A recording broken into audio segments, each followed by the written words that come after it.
Assalamualaikum warahmatullahi wabarakatuh. Waalaikumsalam warahmatullahi wabarakatuh. Waalaikumsalam. Kami dari kelompok 6 akan mempresentasikan yang berjudulkan IS Soekarno.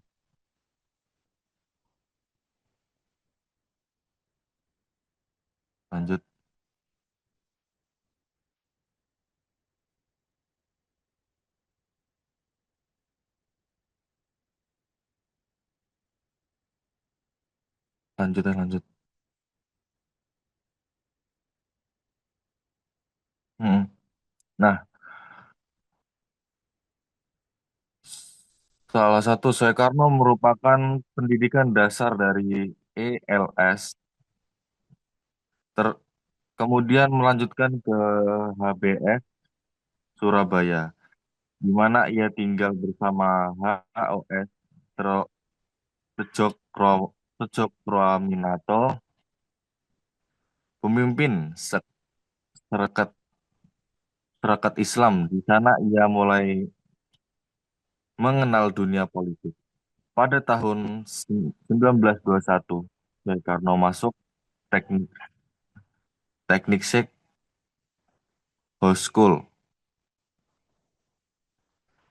Bandung, sekarang di ITB, dan mengambil jurusan teknik sipil. Ia lulus pada tahun 1926 dan mendapat gelar Insinyur IR. Lanjut, Mas.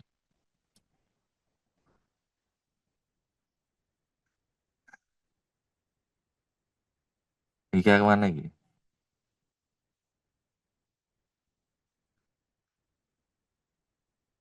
Pada tahun 1927, Soekarno men- mendirikan Partai Nasional Indonesia untuk memperjuangkan kemerdekaan di Belanda. Akibat aktivitasnya, ia ditangkap dan dipenjara di Sukamiskin pada tahun 1929 hingga 1931, serta diasingkan ke ND 19 dari 1933 sampai 1938 dan Bengkulu. Saat Jepang menduduki Indonesia, Soekarno memanfaatkan kesempatan untuk memperjuangkan kemerdekaan Indonesia pada 17 Agustus 1945 bersama Muhammad Hatta. Ia mempro- memproklamasikan kemerdekaan Indonesia dan terpilih sebagai Presiden RI Indonesia. Sebagai pemimpin, ia menggagas demokrasi terpimpin dan gelar non-blok, serta berupaya mempertahankan kedaulatan Indonesia. Namun, setelah peristiwa G30S pada tahun 1965, posisi melemah hingga akhirnya menyerah kekuasaan Pak Soekarno pada tahun 1967. Lanjut, Mas. Baik, akan saya lanjut. Peran Insinyur Soekarno dalam sejarah Indonesia. Insinyur Soekarno, Presiden pertama Republik Indonesia, memainkan peran sentral dalam sejarah Indonesia, terutama dalam perjuangan kemerdekaan dan pembentukan negara. Berikut analisis perannya dalam berbagai bidang. Ketua PPKI, Panitia Persiapan Kemerdekaan Indonesia. Soekarno menjabat sebagai Ketua PPKI yang bertugas mempersiapkan kemerdekaan Indonesia. PPKI mengesahkan UUD 1945 sebagai konstitusi negara. Yang kedua, Proklamator Kemerdekaan. Bersama Muhammad Hatta, Soekarno memproklamasikan kemerdekaan Indonesia pada 17 Agustus 1945 dan membacakan teks proklamasi kemerdekaan Indonesia. Yang ketiga, pengusul dasar negara Pancasila.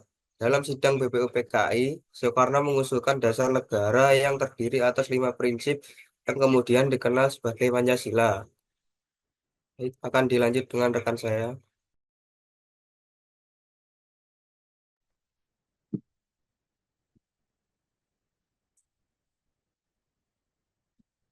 Pendiri PNI Partai Nasional Indonesia. Soekarno pendiri PNI di Bandung pada 4 Juli 1912. Tujuan partai ini adalah memperjuangkan kemerdekaan Indonesia. Anggota 4 serangkai bersama Muhammad Hatta, KI Hajar Dewantara, dan Hajar Mas Hamzur. Soekarno tergabung dalam 4 serangkai, sebuah kelompok nasionalis yang memperjuangkan kemerdekaan Indonesia pada masa penjajahan Jepang. Lanjutkan akan baca teman-teman saya.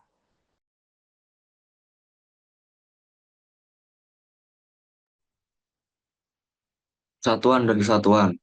Nilai ini tercermin dalam semangat kebersamaan para pahlawan dalam memperjuangkan kemerdekaan. Dalam kehidupan berbangsa, satuan dan kesatuan dapat diimplementasikan dengan menghargai perbedaan, menjaga kerukunan, dan mengutamakan kepentingan nasional di atas kepentingan pribadi atau golongan. Rela berkorban dan tanpa pamrih. Pahlawan berkorban demi bangsa dan negara tanpa mengharapkan imbalan. Sikap ini relevan dengan memberikan kontribusi positif kepada masyarakat, bahkan jika itu memerlukan pengorbanan pribadi. Next, sosial. Membangun nasionalisme melalui organisasi PNI.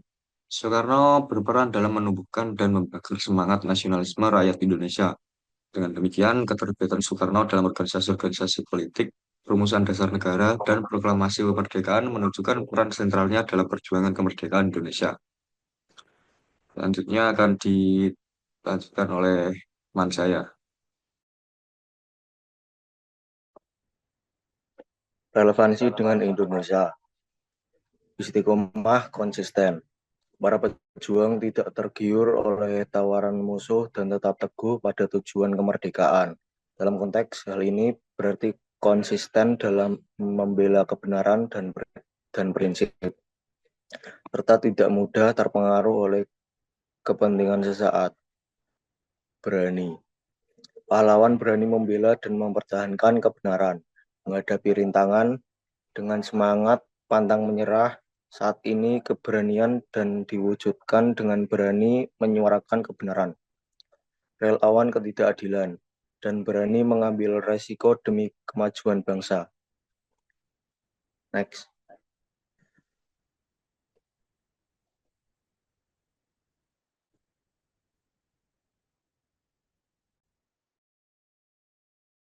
Sekian dari kelompok kami. Mungkin ada yang ingin bertanya. Baik, untuk tanya sesi jawab. Yang pertama ada Alvin Faudi, dipersilakan.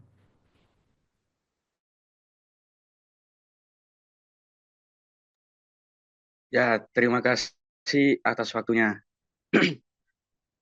Pertanyaan saya yaitu bagaimana strategi diplomasi Bung Karno dalam menghadapi Blok Barat dan Blok Timur di era Perang Dingin, serta apa dampaknya bagi negara Indonesia? Ya, terima kasih.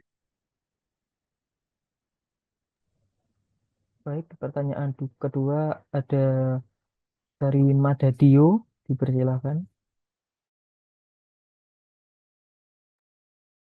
Baik, terima kasih telah diberikan waktu untuk tanya. Eh Sebelumnya saya mau bertanya itu eh, bagaimana konsep demokrasi terpimpin yang digagas oleh Soekarno dan apa dampaknya terhadap stabilitas politik di Indonesia saat itu? Cukup itu saja sih. Terima kasih.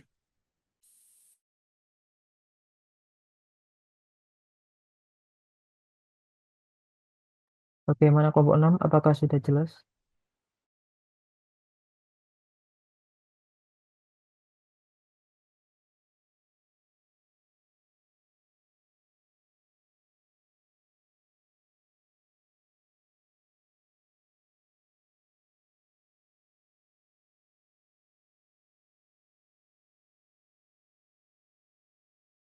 Bagaimana?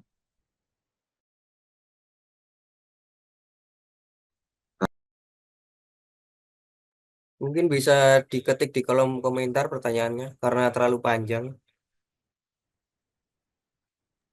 Oke, siap, Mas.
Baik, akan saya jawab dari pertanyaan Alvin.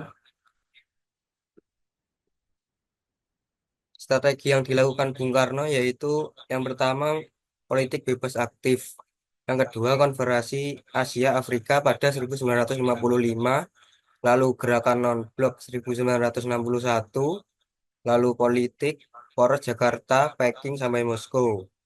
Lalu selanjutnya konfrontasi dengan Malaysia pada 1963 sampai 1966. Dampaknya bagi Indonesia yaitu peningkatan dukungan internasional, bantuan ekonomi dari militer, ketegangan dengan negara barat, dan ketidakstabilan politik domestik. Apakah sudah terjawab? Ya, Mas, sudah terjawab. Terima kasih.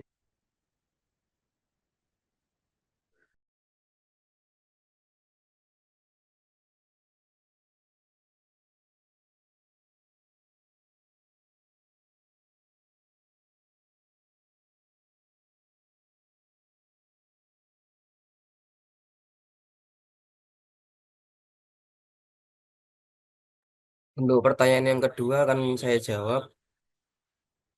Konsep demokrasi terpimpin yang digagas oleh Soekarno yaitu yang pertama dominasi presiden kepada presiden, yang kedua melemahnya peran partai politik,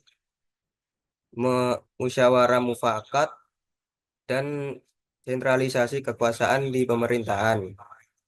Nah, dampaknya yang pertama yaitu dampak positif. Yang pertama mengakhiri instabilitas demokrasi liberal.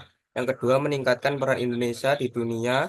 Yang ketiga pembangunan infrastruktur seperti Monas, Stadion Gelora Bung Karno yang dibangun dengan simbol kebesaran Indonesia. Nah, untuk dampak negatifnya yaitu otorisasi otoritarianisme kekuatan terpusat pada Soekarno. Yang kedua, konflik ideologi yang tajam, lalu ekonominya memburuk. Yang ketiga, munculnya G30S pada 1965. Apakah sudah terjawab? Sudah, Mas, cukup, cukup. Terima kasih. Baik, sama-sama.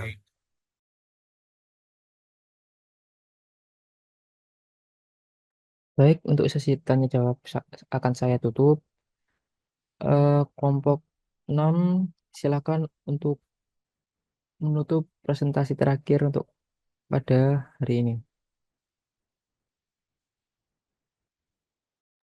Baik, sekian dari kelompok 6. Ada kurang lebihnya saya mohon maaf. Terima kasih.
dalam menumbuhkan semangat perjuangan melalui pendidikan dan organisasi. Apakah kurang jelas? Siap, sudah jelas. Terima kasih. Baik, terima kasih.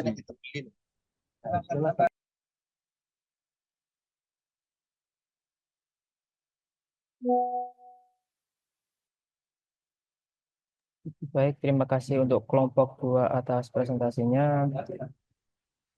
Selanjutnya akan dilanjutkan oleh kelompok 4. Kelompok 4 bersilahkan.